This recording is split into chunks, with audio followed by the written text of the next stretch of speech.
dear students, I hope that all of you are doing great. اس سے پہلے ہم lesson پڑھ رہے تھے why boys fail in college and we were in the part where writer was discussing how financial pressure leads to failure of student in the college.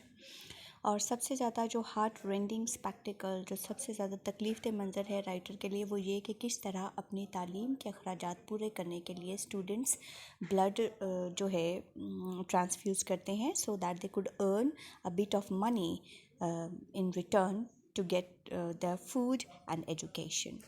So ہم read out کر رہے ہیں کہ پیراگراف جو آپ کے سامنے ہے nevertheless سے سٹارٹ ہو رہا ہے. اس کے باٹم 4th سینٹنس ہم پڑھ رہے ہیں. And inevitably it is an important reason for apparent failure. Writer describes that inevitably کہ یقینی طور پہ it is an important reason for apparent failure کہ apparent failure وہ failure جو واضح ہے اس کی ایک یقینی وجہ یہی financial burden ہے. Most colleges do all they can with scholarship funds to alleviate the situation. اب colleges اس صورتحال سے نپٹنے کے لیے to alleviate اس صورتحال کو کم کرنے کے لیے، اس میں کمی کرنے کے لیے scholarship یعنی وظائف دیتے ہیں. But even when everything possible is done لیکن تمام ضروری کام کرنے کے باوجود every dean who knows his students can recall many cases of boys. کوئی بھی ادارے کا ڈین یا سربراہ جو ہے جو اپنے اسٹوڈنٹس کو جانتا ہے can recall وہ ذہن میں لا سکتا ہے بہت سارے ایسے طالب علم who have been obliged to drop out for the lack of a little money to see them through. who have been obliged جن کو مجبور کر دیا گیا to drop out کہ وہ کالج چھوڑ دیں for the lack of little money کیونکہ ان کے پاس تھوڑی سی رقم نہیں تھی to see them through جس سے وہ اپنی مدد کر سکے. یعنی بہت سارے اسٹوڈنٹس تھوڑی سی رقم نہ ہونے کے باعث کالج چھوڑنے پر ان کو مجبور کر دیا گیا. Next paragraph says there are always a goodly number of undergraduates whose heads are turned and whose judgment is perverted. goodly number ایک اچھی خاصی تعداد ایسے اسٹوڈنٹس کی ہے whose heads are turned. heads are turned is an idiom جس کا مطلب ہوتا ہے who are arrogant, who are boastful، جو مغرور ہیں. and whose judgment is perverted جن کی ججمنٹ، جن کی عقل، جن کا شعور is perverted وہ بگڑا ہوا ہے. by the attractiveness of athletic sports کیونکہ وہ بہت زیادہ متاثر ہیں. attractiveness وہ اٹریکٹ ہوتے ہیں، انسپائر ہوتے ہیں ایتھلیٹک اسپورٹ ورزشی گیم سے، کھیلوں سے. and literary so called activity اور اسی طرح ادبی سرگرمیوں میں بہت زیادہ انوالوڈ ہیں. اب کچھ اسٹوڈنٹس ایسے ہیں جن کا بیشتر وقت ایتھلیٹک سرگرمیوں میں یعنی کھیل کود میں اور لٹریری ایکٹیویٹیز میں گزرتا ہے. all of these features of college life have their place. College کے ان تمام فیچرز، ان تمام پہلو کی ایک جگہ ہے. and should receive the support of those students who are interested in them اور وہ اسٹوڈنٹس جو ان میں انٹرسٹڈ ہیں انہیں اس کی مدد بھی ہونی چاہیے. in my experience رائٹر کے مطابق the awakening of a clear judgment as to what the college is for is not as difficult as is often supposed. اب رائٹر یہاں پہ تنقید کر رہا ہے کہ اکثر یہ سمجھا جاتا ہے supposed یہ سمجھا جاتا ہے، کنسیڈر کیا جاتا ہے کہ کالج کی اصل اہمیت نہیں سمجھی جا رہی. اور رائٹر کہتا ہے کہ اصل میں یہ بات غلط ہے، یہ اتنا مشکل نہیں ہے کہ کالج کا اصل مقصد کیا ہے.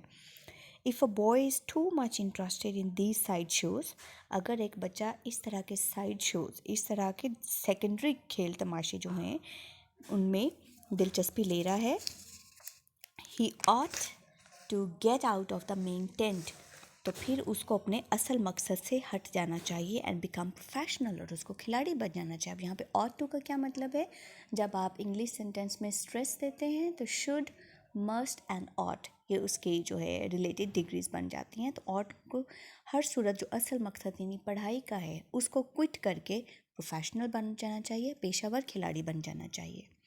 But most of them really are not, and if reasoned with by a friend who knows youth and understands the importance of the college opportunity, they will not allow themselves to be swept off their feet by athletics. اب writer یہ بات کر رہا ہے کہ اگر انہیں کوئی ایسا دوست سمجھائے جو نوجوانوں کے مسائل سے آگاہ ہے اور جیسے علم ہو کہ کالج میں پڑھانا کتنا اہم ہے، تو وہ نہیں چاہیں گے کہ ایتھلیٹکس کے شوق کی وجہ سے وہ اپنے اصل مقصد یعنی پڑھائی کو بھول جائیں. I do not think that this sort of thing is a serious reason for failure as do some of the critics of our college who see things from the outside and at a longer range. Writer کے مطابق وہ نہیں سمجھتا کہ یہ فیل ہونے کی اتنی اہم وجہ ہے جیسے کالجوں کے کچھ کرٹکس، کچھ ایسے لوگ جو کالج پہ تنقید کرتے ہیں، وہ جو چیزوں کو دور سے دیکھتے ہیں وہ سمجھتے ہیں. سو یہاں پہ ایک ورڈ آیا ہے سویپٹ آف دیئر فیٹ. یہ ایک ایڈیم ہے، اس کا مطلب ہوتا ہے کسی چیز سے متاثر ہو جانا. سو رائٹر کے مطابق بچوں کے فیل ہونے کی جو اکثر لوگ جو کہ چیزوں کو دور سے دیکھتے ہیں، ان کے مطابق فیل ہونے کی ایک بنیادی وجہ یہ ہے کیونکہ اسٹوڈنٹس لٹریری ایکٹیویٹیز اور اسپورٹ ایکٹیویٹیز میں زیادہ دلچسپی لیتے ہیں. But writer is against their view point.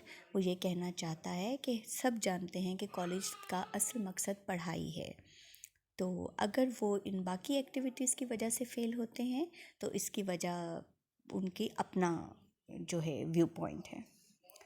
A few lazy bluffers drift into college and usually drift out again. اب bluffers بولتے ہیں ہم کسی arrogant person کو، کسی rude person کو. ایسے ہوتے ہیں who drift into college، جو کالج میں خاک چھانتے پھرتے ہیں، and usually drift out again، اور اسی طرح کالج چھوڑ دیتے ہیں.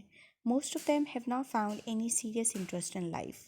ان میں سے اکثر کو زندگی میں کوئی خاص مقصد نہیں ملا. and some of them never will، اور نہ ہی کچھ کو ملے گا.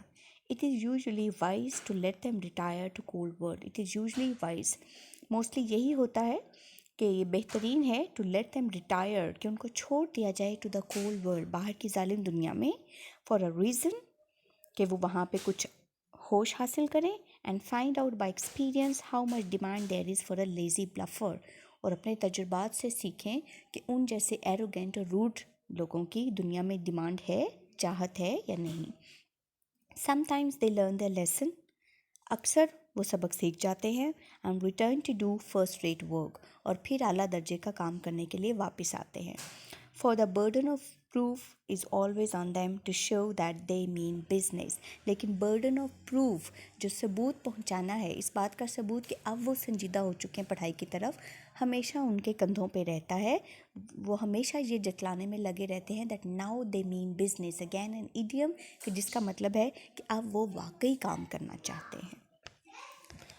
On the whole, the problem that the college dean faces calls for about the same diagnostic ability as a physician.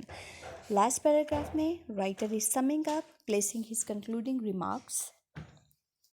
اس کے مطابق کالج ڈین کو جن مسائل کا سامنا ہے، faces کنفرونٹ کرنا، calls for about the same diagnostic ability، وہ کال کرتا ہے، تقاضا کرتا ہے اسی تشخیصی صلاحیت کا ایز اے فزیشین، جیسے کسی بھی فزیشین کوئی ڈاکٹر کرتا ہے کسی مرض کو فائنڈ کرنے میں.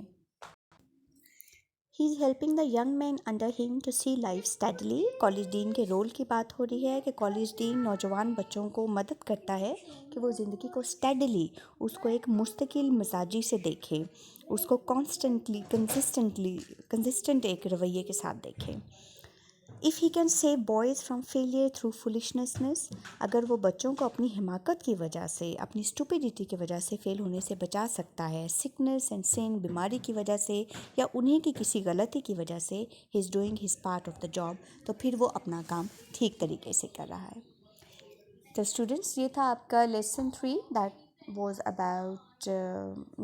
was titled why boys fail in college. آپ نے بہت ساری وجوہات پڑھی جن کی وجہ سے بچے کالج میں فیل ہو جاتے ہیں. آئی ہوپ آپ کو یہ لیسن کلیئر ہوگا. اب آپ بھی تھوڑا سا ذہن میں رکھیے، اپنے ارد گرد دیکھیے یا خود کو دیکھیے کہ آپ کا جو ہے سوسائٹی میں، ہماری سوسائٹی میں کیا وجوہات ہیں اسٹوڈنٹس کے فیل ہونے کی، کیا وہ وجوہات یہاں اس لیسن میں رجسٹرڈ ہیں یا پھر وہ کچھ ڈفرینٹ ہیں. تو پھر come of with your views, اور ہم ان کو نیکسٹ کلاس میں ڈسکس کریں گے. لرن کرنے کے لیے آپ نے اس پورے لیسن کے سینونیمس لرن کرنے ہیں، اور کل آپ کے ان سینونیمس کا ٹیسٹ ہوگا. اب آپ کے جو بھی کویشچن ہیں، کچھ ڈسکشن ہے، I am open to that question and discussion and available to you. اپنی اٹینڈنس بھی ریکارڈ کروا دیجیے. Take very good care of yourself. See you tomorrow.